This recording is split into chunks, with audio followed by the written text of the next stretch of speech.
This is Trend Following Radio, where great thinking comes alive. Nobel Prize winners, legendary traders, best-selling authors, and the pros that know what drive us irrational human beings. I am your host, Michael Covevel.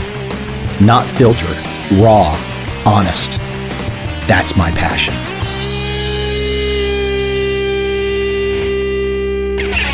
My guest today is Michael Ellsberg. Michael is an American author, blogger, public speaker.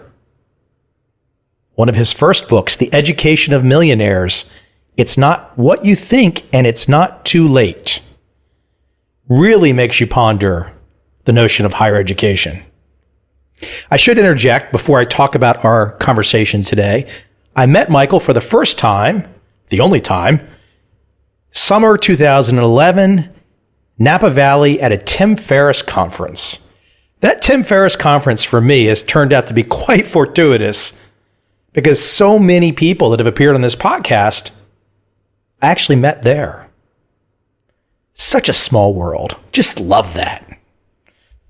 Today, Michael and I talk about his newest work with his co-author, Brian Franklin, The Last Safe Investment, Spending Now to Increase Your True Wealth Forever. This is a good read. I recommend this read. It's about making money. It's about being an entrepreneur. It's about a lot of things. It is three-dimensional. It is 360 degrees.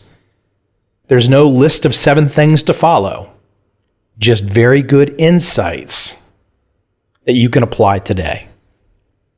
Also, take a look at Michael's Wikipedia page. A very interesting family background, considering I've spent the last few years in and out of Saigon, Vietnam. His father played a role in the history of this country. Just a side note. Now on to my conversation with Michael Ellsberg. I hope you enjoy.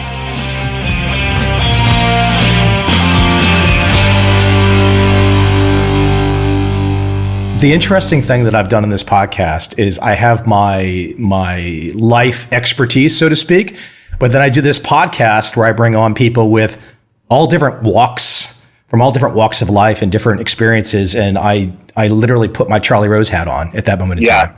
That's awesome. That's how it's unfolded. I'm not sure there was an exact plan to it, but so far so good. It's worked out well. And I have to say, as a guy who put his first website up in 1996, who's basically been a solopreneur for a long time, the things that you talk about in this newest work of yours, boy, they resonate for me. They resonate for me, but I would love for you to address the idea right off the bat. You're asking people that are unfamiliar with where you're going. There's some heavy lifting here. This is not just a light reading, some simple self-help. You're asking people to dive deep.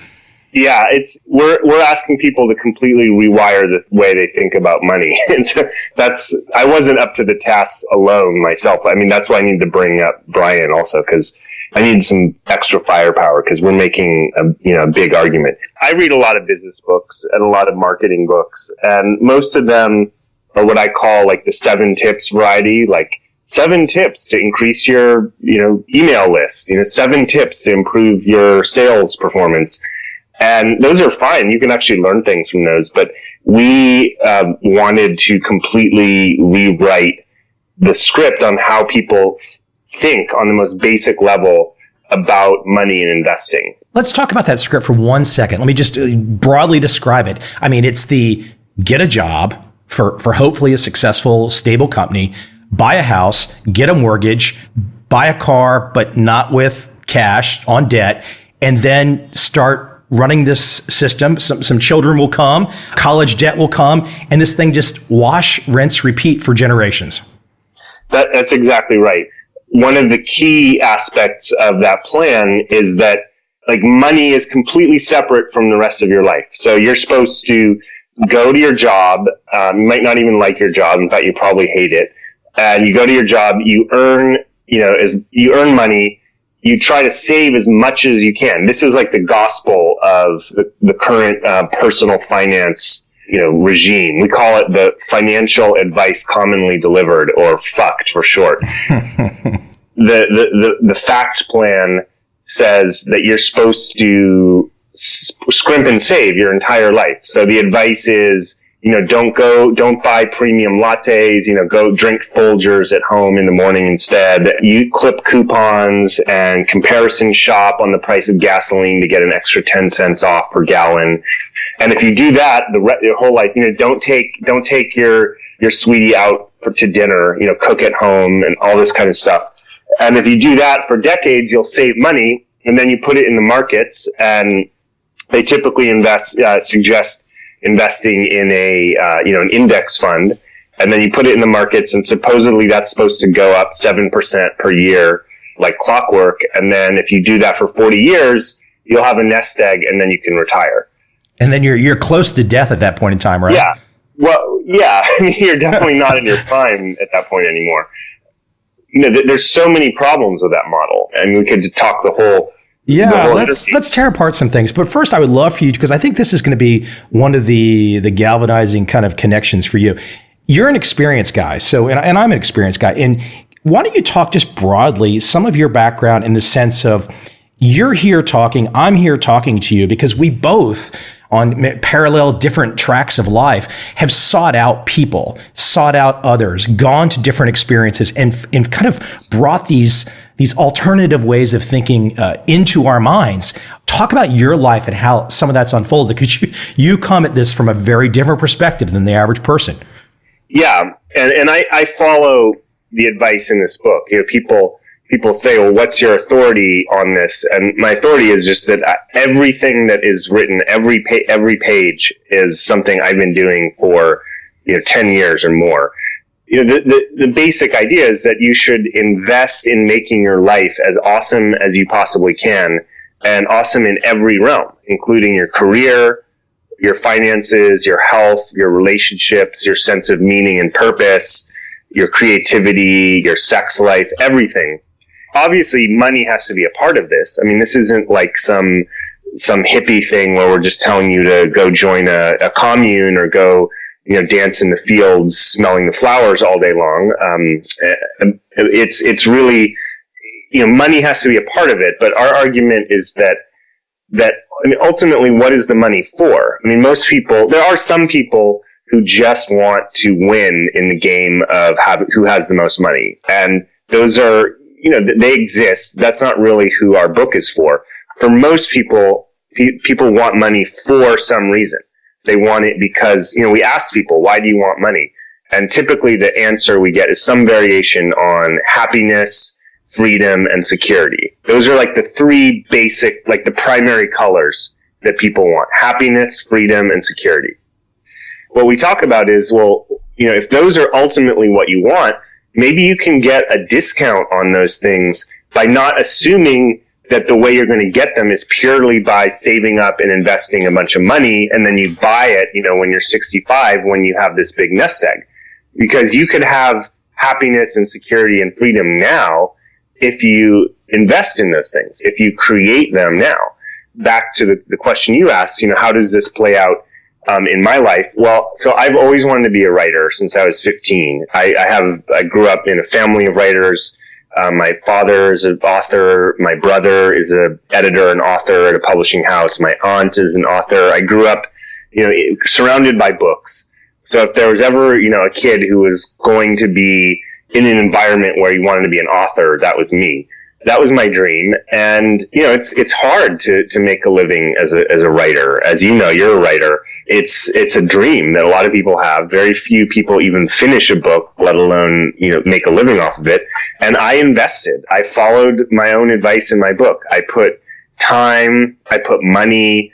At one point was, basically living off savings to invest in my time to write books, which is one of the things the FACT plan says you should never do. Like, you should never, ever, ever use up savings in your youth, because you're supposed to lock it away, and then it compounds, and then you have all this money when you retire. Well, had I followed that advice, I wouldn't be where I am now. I wouldn't be living my dream life of writing books and getting paid to write books and having time to do what I want. The one thing I love that you're talking about right now is it's just the breaking apart this dream that's been sold to everyone about the saving part. I mean, that it sounds so straightforward and simple, but so many people, that's their narrative. Their narrative is to work, save, and then something will happen in the future. It's then something will happen in the future.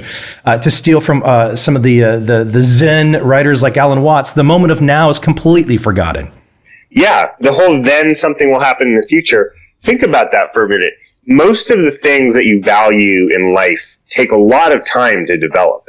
So if you have a relationship that you really value, probably you've invested at least several years, if not decades, in nurturing that relationship. If you have an art form that you practice, like I'm a writer and other people are painters or dancers or musicians, or a sport that you love, or, some kind of hobby, those things often take decades to get to the point where it really gives you the meaning. You've really come to fruition in expressing those things. So when do you want to start that? Do you want to start that when you're finally off that retirement finish line and, you're 65 and, you don't have quite as much pep in you as when you were 25 or 35 or 45? Or do you want to invest in those things now? Because, ultimately, that's our argument is the things you actually want to experience in your life. You can't just buy them when you're 65. I mean, and I'm not trying to knock 65-year-olds. I'm just saying our model has everything delayed to that age. And we're saying, like, create them now. You're not going to buy them when, later. Like, create them now. Put your time and your resources and your money and your attention into creating the life you want now. There's a lot of directions we can go in your work. I'm not going to take the audience through in a linear fashion. I'm going to jump around on you. I think one of the places that I would love to jump right into, and there's a lot of ways we can go with this, is what I would call a network. You would call it a tribe. And I see today so many young people, I will say in their 20s and 30s, I'm in my 40s. I see so many young people and they kind of get where you're going. But the one thing I see that they're missing out on is that they see how to use perhaps the internet to make a quick business, and they can sell some product, they can hack something another on Amazon and make some money. And there's this quick thing, but they don't seem to get the network tribe building, and they don't seem to get that tribe that you want. That tribe's never going to come along if after 20 or 30 years, you've just been going through life like silently hacking and making a little money here or there. Why don't you talk about the idea of building a tribe and how important that is? Again, think about what do you want the money for? Like, you ask people, oftentimes, you'll ask a young person, like, why do you want money? And they'll say, like, well, I want to have a yacht, or I want to have a mansion, or I want to travel and, live in an exotic place. And then the question you have to ask after that is, well, who are you going to do those things with? Because a yacht is actually not a very fun thing if you're on it alone. And it's not a very fun thing if you're just on it with a bunch of kind of random party people that you've collected, from kind of just random events or whatever. Traveling is not as fun if you're doing it. I mean, the whole reason to travel is to meet interesting people. So it always comes down to people. My co-author, Brian, has this concept that I think is really important to get. And he says that everything you value in life comes through people. So even if it's if you have a business opportunity, ultimately it's going to come through a person that you know. If you obviously, like, relationships and romance, all of that is through people. But less obvious is, like, pretty much anything you want. Anytime you hear of a cool place to travel, you probably heard it from a person, probably one that you were known, that was known to you. And so then it becomes very important to think about, well, who do you want in your life? And a lot of people are very random about that. They just hang out with, whoever is next to them in their cubicle at work, or whoever goes to the same bar they go to, or, whoever they happen to just go to school with. And if you think about that, that's like a pretty random way to select probably the most important thing you have in your life, which is your social group and your set of friends. So what we talk about is being deliberate about cultivating over many years a community or a tribe or a network of people, of relationships that you really want to invest in. Like relationships where you say, this is someone I want in my life for the rest of my life. Not just some person you had a casual conversation with, at a networking event, and now you stay in touch every once in a while, but someone that you really, like, you want to nurture that relationship and you want to invest in that relationship. Yes, you have to invest. I mean, keeping a relationship maintained takes a lot of time, and it does take some money. You'll have to travel, you buy birthday presents, that kind of thing. You eat meals out together, but mostly time and some money. But if you look at what you get back in return, I mean, there's no investment that pays off better than developing a really rich tribe and network of friends. And you can do that deliberately. And we talk about in our book, strategies for building exactly the tribe that you want to have.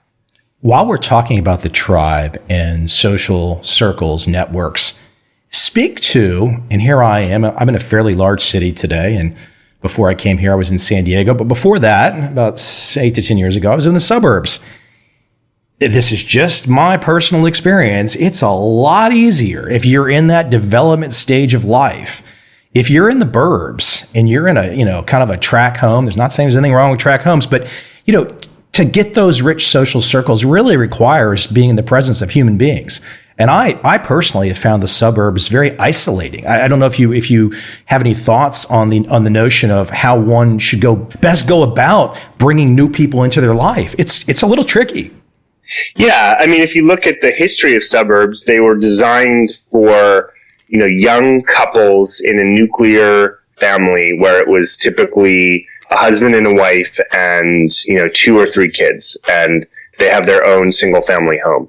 That can work if you already have your family and you just want to be with your family. I mean, I think oftentimes those kind of people also find it isolating, but definitely for a young person, I think it's really important to travel and to find exactly the place where you want to settle. I mean, I'm 38 and I grew up in the Bay Area and I'm back here, and I'm finally gotten to that point where I've just committed to a place. Like I've lived in New York a lot of my life. I've lived in Buenos Aires. I lived in Barcelona. I lived in LA recently. And finally I'm like, this is where I want to be. I'm ready to put down roots. And I think one of the most important assets someone can have is knowing where do they want to put down roots. Because once you know that, then you're, investing in a place, you're investing in a community, you're investing in knowing the lay of the land, which takes a lot of time and energy and money. So if you finally get that, and part of that is traveling. Part of that is knowing what you don't want. It's really important to have tried several places and realize, okay, this is what I don't want. And now I know what I do want. We talk about this concept called the happiness exchange rate. And just like there's an exchange rate between currencies, which probably some of you talk about probably in some of your teachings, there's also an exchange rate between how much money you spend and how much happiness you're getting. Now, everyone knows that money doesn't buy happiness, but there are huge differences between how happy people are versus how much money they spend. And some people spend and have and spend very little money, and they're very happy. And I know people who are billionaires who are miserable. So there's this huge range. And probably the greatest investment of all is self-knowledge. There's nothing that beats self-knowledge, because when you know who you are and you really know what you like, what makes you happy, what kinds of purchases make you happy, what kinds of places make you happy, what kinds of people make you happy, what kinds of relationship makes you happy, all of these things, then all of a sudden you get way more happiness for your effort and way more happiness for the money that you earn and spend, because you're putting it bullseye into what you want. Well, we're not just born knowing that. I mean, there's a reason that people in their teens and their 20s and now often in their 30s are experimenting a lot with where they want to live, who they want to live with. It's to find out, what do I actually want in life? In our view in the book, that's an investment. You just said something that I think is really interesting. And I know some of your background and your prior work. So if someone's listening and they might be thinking, oh, Michael just said he knows some billionaires that are miserable. He's just talking. I actually know some about your background and your work, as I mentioned, and you most likely know that to be very true. And I would love, without naming names, I would love for you to perhaps give a little color, because when someone makes the statement that, they know some billionaires that are frankly miserable, that's one of those kind of blinking lights where people just go, hold on. The person that's got, I think America on a whole, 50% of the country has zero in savings, basically zero money, zero wealth almost, except it's the month to month. So when someone hears billionaires are miserable, that's really interesting.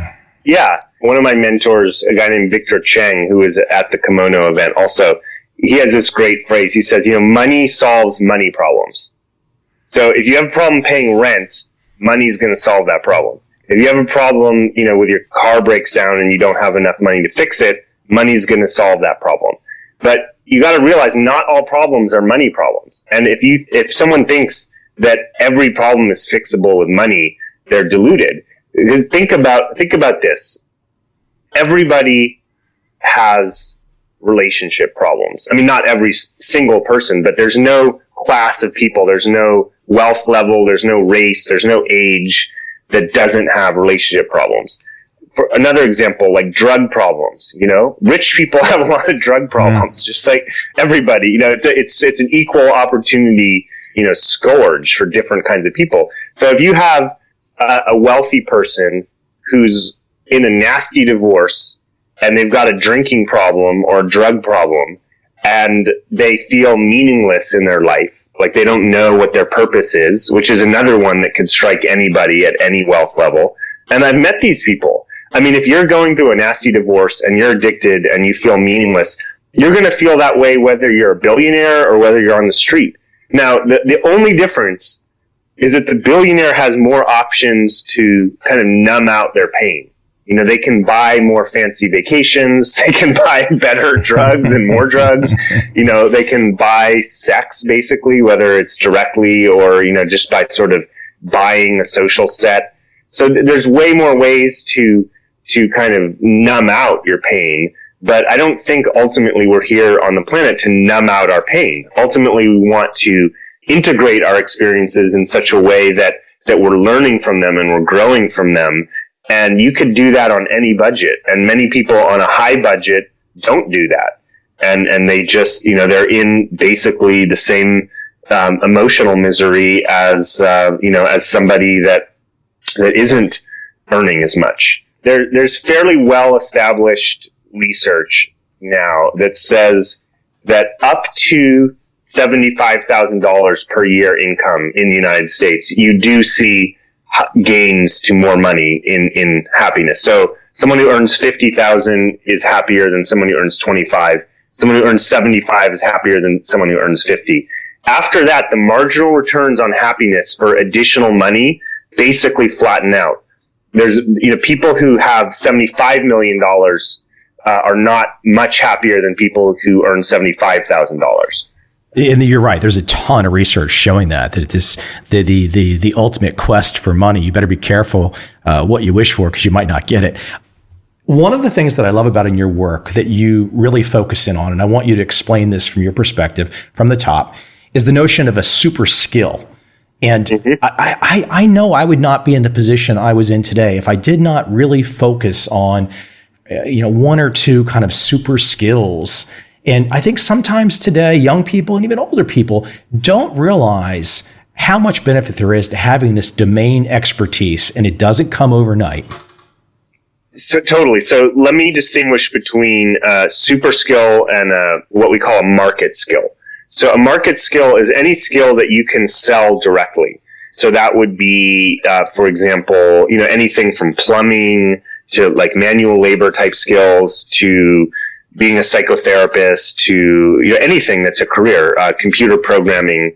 And obviously you have to learn one or two market skills to make any money. You have to learn how to do something that you can sell. You have to learn how to be a manager or to cook food or whatever it is that is your career. So those are market skills. We distinguish those from what we call super skills. Super skills are skills that are valuable in any career, any industry, any economic circumstances, up, down, sideways, anything. These are going to be valuable skills.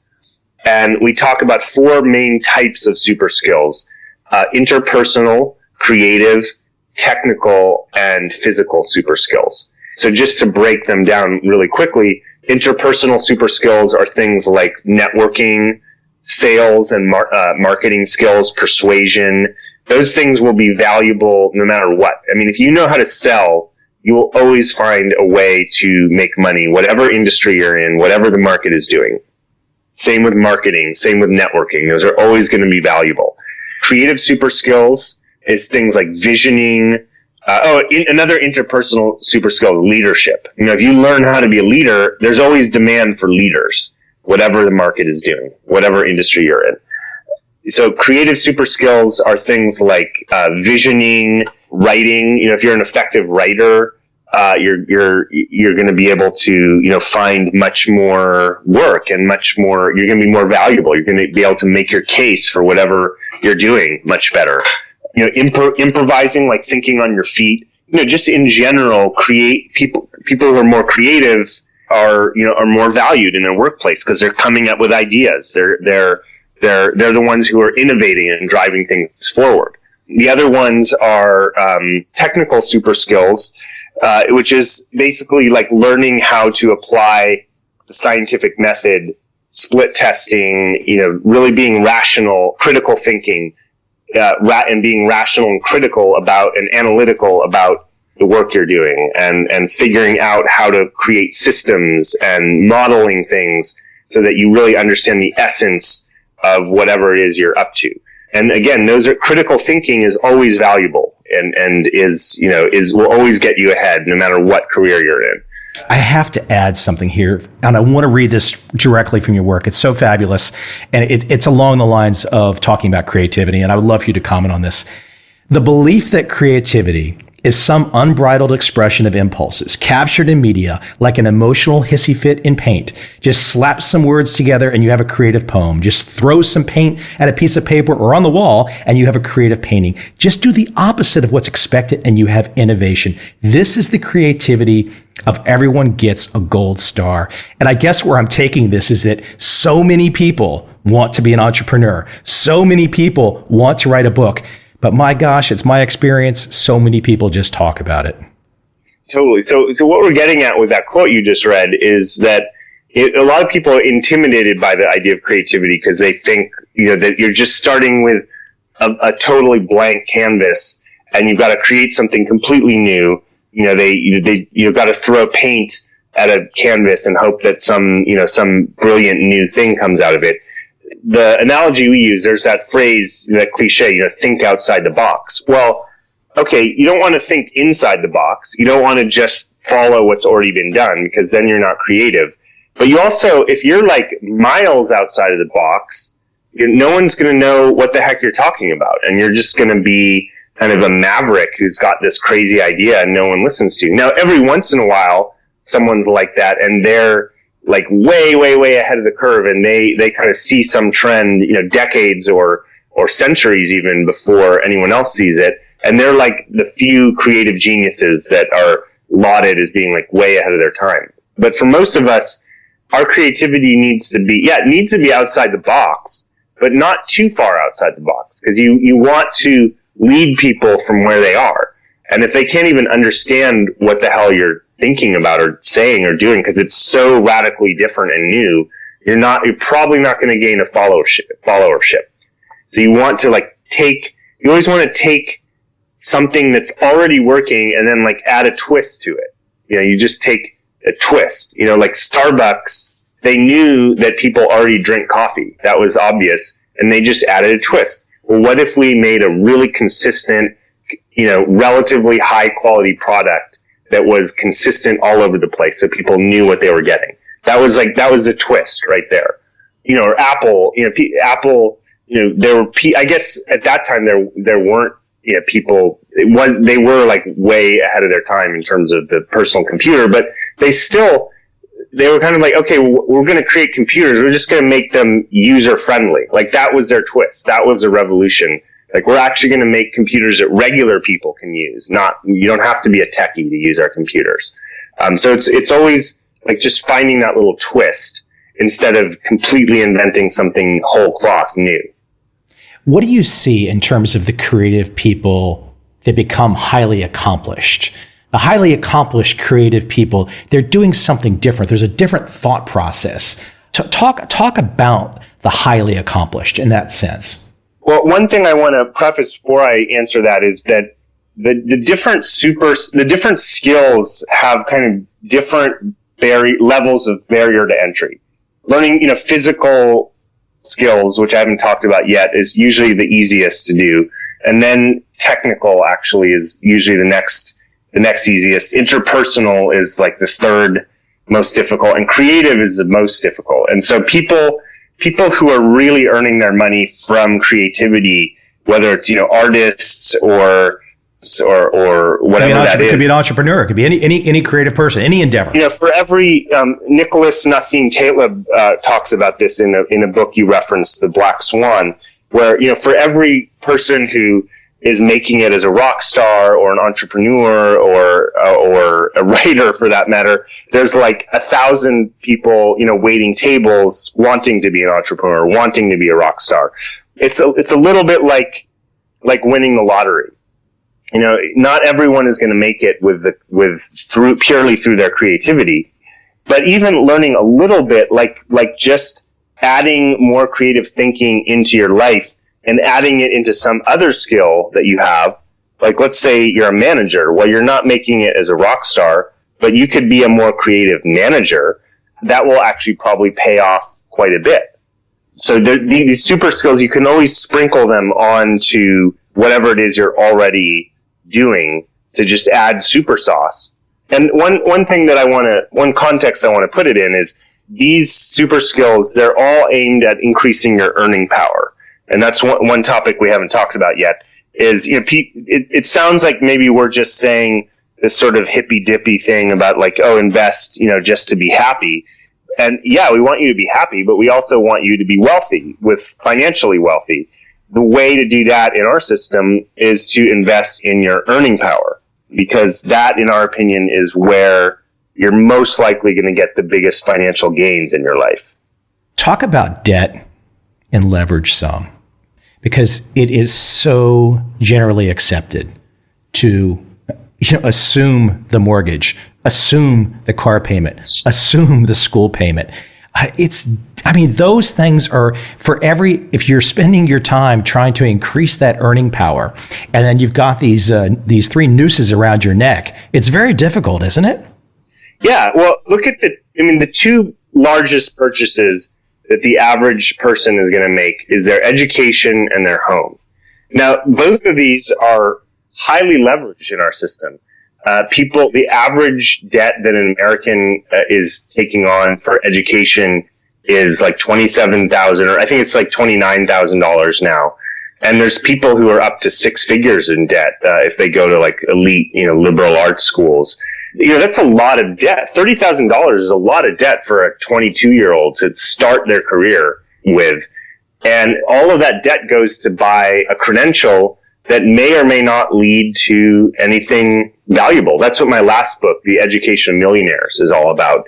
Increasingly we're seeing that a college degree is not as valuable as life experience or as knowing these super skills like how to sell and how to network. And then the financial advice commonly delivered is to go and buy a home. Well, most people don't buy it with cash. They buy it in a highly leveraged way. I mean, if you went into the stock markets and the average person said, well, I'm going to buy this stock portfolio on 80% margin or on 90% margin or 100% margin, for the average investor, that would be viewed as a completely disastrous plan.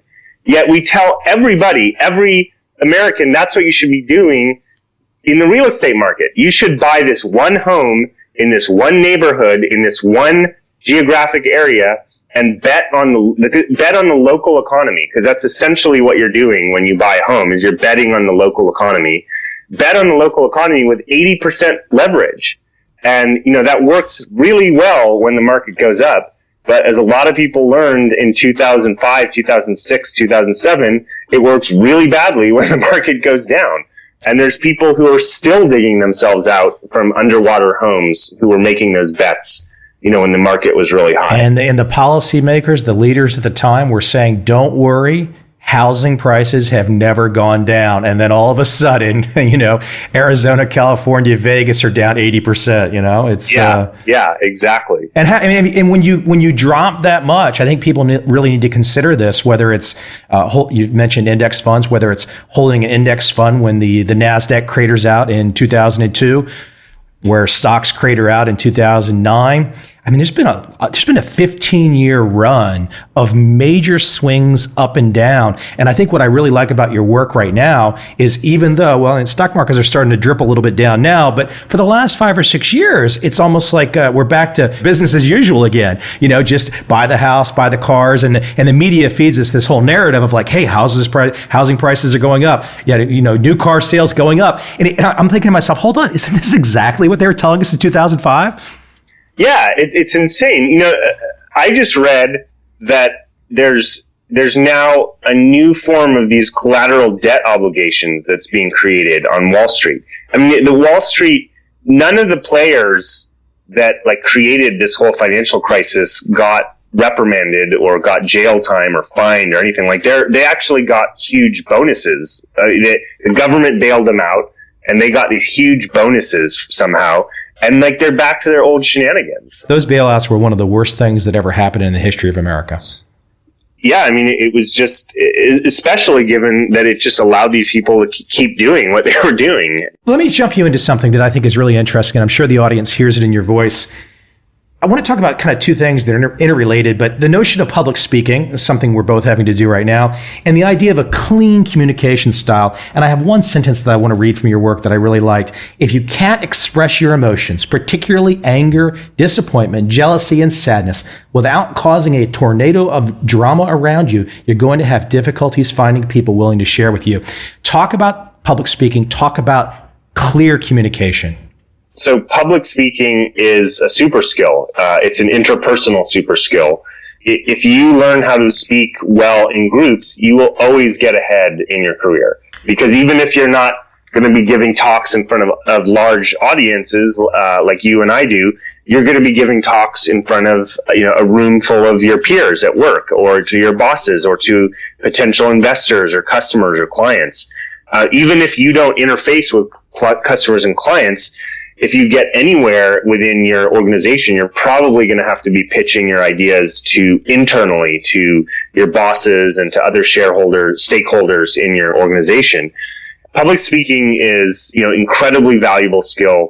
If you even learn a little bit about it, you're going to be ahead of most people who are terribly nervous about public speaking and generally don't put any effort into learning how to do it well. How did you learn? Just by doing it. You just got to do it. The main thing about public speaking is fear. It's what they call, it's like an immersion therapy. You just immerse yourself in it. Eventually you get over the fear and you learn. I did hire a public speaking coach once for about 6 months.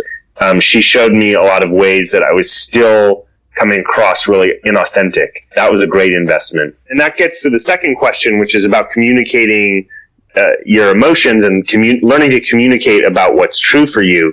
Most people are going to be working on teams.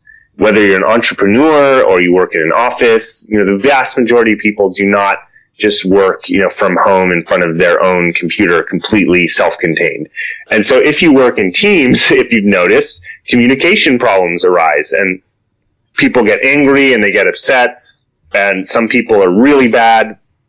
They either don't express what they're upset about and they bottle it up and they feel like they're, totally being stepped on like doormat, or they do express it explosively and then it causes all kinds of problems and drama.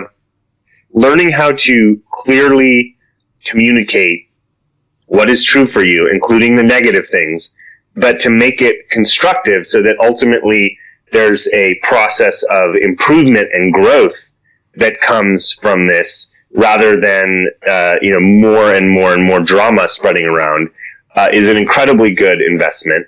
And people might be asking, how can I invest in that? I think generally, like taking some kind of personal growth workshop. There's a million of them where I'm from in California, where you're really learning to dive into your emotions and how to communicate about them effectively. I think that's a great investment. Let's talk about relationships for a moment. I'll try and piece this question together. So I'm going to steal a little bit from a quote where you quote John Mackey, the CEO of Whole Foods. He talks about how everything ties together within a larger system. I start to think about relationships and I bring it down specifically to sex and the benefits of sex. And I look at modern society out there, and you're a guy, you've got an interesting background, you've written about this topic. But if I start to look at sex in 2016, I see that, Facebook is about to deliver a VR helmet. Who knows where that's going to take us off to? It's going to be farther and farther away from reality. I can look at Japan. I'm not picking on Japan. I love Tokyo, but the statistics are awful. Where literally there's this huge percentages of people over 40 that really are the 40-year-old virgin. Give me some perspective, though, how sex fits into. We're not robots. We have to live a life. We have to, there's a lot of, you got to recharge every day. You got to refuel, et cetera, et cetera. Talk about how you see sex fitting into the overall model of living today, moving forward. Because again, you've said this throughout. It's not just about chasing money. You really don't want to wake up one day and be a 350-pound dude sitting in a chair with, type 17 diabetes, and talk about it. Yeah. You know where I'm going. Yeah, totally. Well, the first thing, I'm glad you brought the topic up. The first thing I'll say is we have a section on investing to improve your sex life, which you can do, and I can talk about that. But I would say with some confidence that we're probably the only money and investing book out there that talks about your sex life. I don't know if there's another one. I don't know of it. There should be more. It's all we talk about when we're not talking about business. So what the hell are we not talking about in the books about? Exactly. So, it comes back to the happiness exchange rate. What is money for? Ultimately, we want money to have a life that makes us happy. Well, almost everyone would agree that having a great sex life is a huge part of your happiness. And of course, there's many other things. And, we could talk equally as in depth about relationships and love and intimacy. But you can have, sex is a really, really, really important part of happiness. Most of us have not really put much intention or critical thought or investment of time and resources into having a better sex life. Hold on. You mean Tinder for the 20-something set right now is not the way to a perfect sex life? Well, okay, so people invest a lot of time in having like more sexual partners and going out and trying to, hook up or whatever, but that's not necessarily getting better. You can actually learn things. You can go to workshops. You can learn, all kinds of different things, from Tantra to, BDSM, and kink is really big now after 50 Shades of Grey. Just learning how to be present to your partner, learning how to communicate about what you want. All these are things that, it's like, we think of all the time we spend, learning how to speak a foreign language, or learning how to play guitar, or learning how to play a sport or a dance form. And those are all great. And yet the thing that probably most people will have as like the major cherry on the top of their whole pie that is like adds that extra sweetness and excitement and fun into their life is sex. Yet we never actually intentionally go and try to get better at it. And you can learn. There's people speak for yourself. I try to get better. Okay. Well, I think you're trying to get better, I'm sure. Yeah, but most people don't. Right. And this is an area we talk about where you can actually, you could actually learn. And here's a huge area of it is learning to be less ashamed of yourself, because people often, the reason they don't have the sex life they want is they're ashamed of their body, or they don't like how they look, or they don't think they deserve it, or they're worthy of it, or they're nervous, or whatever it is. So that, that might be some kind of psychotherapy to get over those things. I think psychotherapy for some people can be a great investment. There's all these things you can invest in that are never talked about in the investment books and the investment guides. Well, because when you go through your daily life, I'm sure somebody is sitting out there and saying, why are these two guys talking about this? I'm so focused. I don't need to think about this. I've got my girlfriend, or I've got my wife, or I've got my VR helmet. I don't need any of this. But the reality is that, like I said in the beginning, we're not robots. We have to unwind at some stage of the game. Yeah. And one thing that I think is really important for people to look at is, are the things you're spending your time with in your leisure time away from work, are they actively creating happiness for you, or are they just avoiding pain? Because if you're sitting on your couch and eating potato chips and just channel surfing and watching whatever the hell is on TV because you're bored and you want to watch some TV, probably in most cases, if you really think about it, probably that's more like avoiding pain. Like you don't want to think about your problems, or you don't want to realize that you're lonely, or whatever it is, versus, let's say, going out and learning an art form, or learning how to sing or dance or write, or something that's really creative and constructive, or joining a community of people that's really vibrant. Those are the kind of things generally that lead more to creating happiness rather than avoiding pain. You really want to look at, like shopping. Most people, the activity of shopping is not necessarily actively creating happiness. It's more like this sort of thing that people do to take their mind off their problems. And, ultimately life is more than just about taking your mind off your problems. One of the interesting things in my life in the last few years, I started this podcast in 2012, and I like to always think of myself as thinking three-dimensionally. And so many business people will come at me and they'll say, why are you doing a podcast? Can you monetize that? Can you make money from that? And to me, it's always so short-sighted. I don't know exactly how it will unfold, but my gosh, anybody can look at the roster of the people I've had a chance to speak with, and you just say to yourself, wow, isn't that just a fun, unknown benefit? Maybe it turns into something else. Maybe it doesn't. But I guess what I would love for you to talk about in that context is taking a chance, taking a risk is one aspect of it. But then also there's the naysayers, the people that really will, you've got to believe in what you're going to do, and you can't allow yourself to listen and take a survey and a poll about everything. There's got to be some part about you where you have to do it. I'm glad you mentioned the concept of thinking three-dimensionally, because we have a concept similar to that in the book, which we call systemic spending. So the idea of systemic spending is that whenever you're going to spend money, normally we just look at the money in the one context that we're spending it. So if we want to go and have a meal, we look at, okay, well, which meal is going to give me the most pleasure for my taste buds in this context of food? Or we go on a vacation and we think, which vacation is going to give me the most, relaxation for my vacation?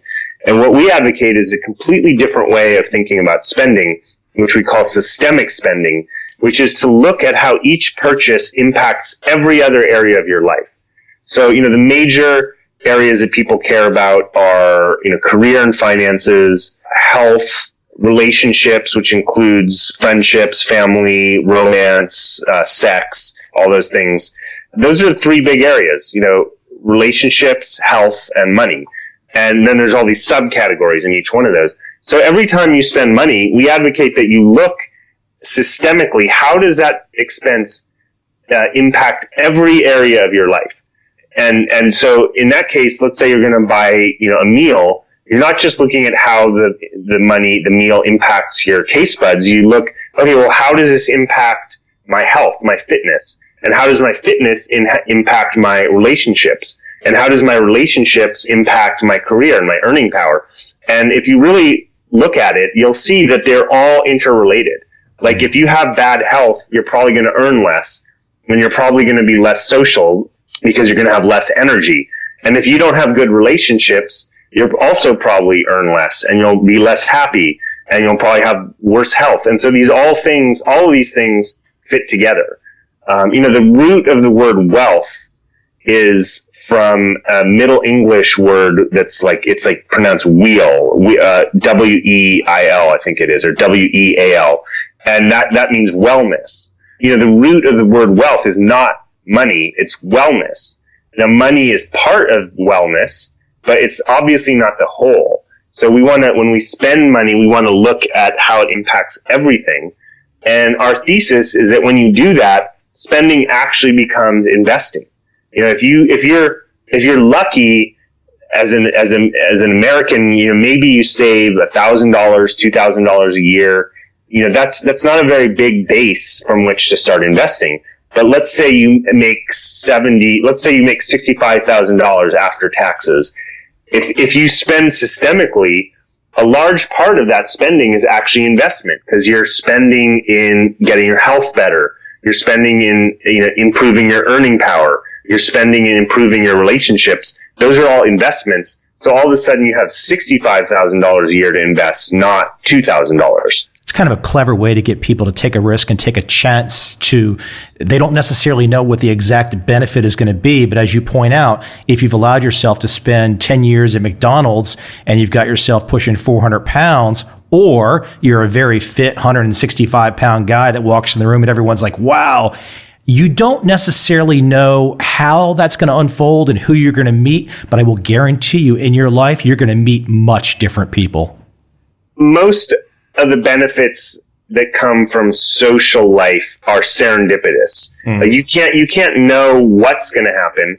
I look at all the things that have come out of all the relationships I've had, whether it's friendships or romantic relationships, or and I had no idea that was going to come from it. Whether it's for example, here's the most obvious example. I co-authored this book with my friend and mentor, Brian Franklin, who is one of the smartest business minds I've ever encountered. Now, I met him, I was a student of his in a year-long mastermind, and then we became friends. I invested years of my life into cultivating this relationship. Now, when I say invest, it was all enjoyable. It wasn't like I was digging ditches or something. I really enjoy being his friend, and yet, this was years and years and years of building this relationship. I didn't know during those years that we would go and write a book, but we did. So a lot of the times, the benefits that come from these non-financial investments, you don't know exactly ahead of time what the benefit's going to be.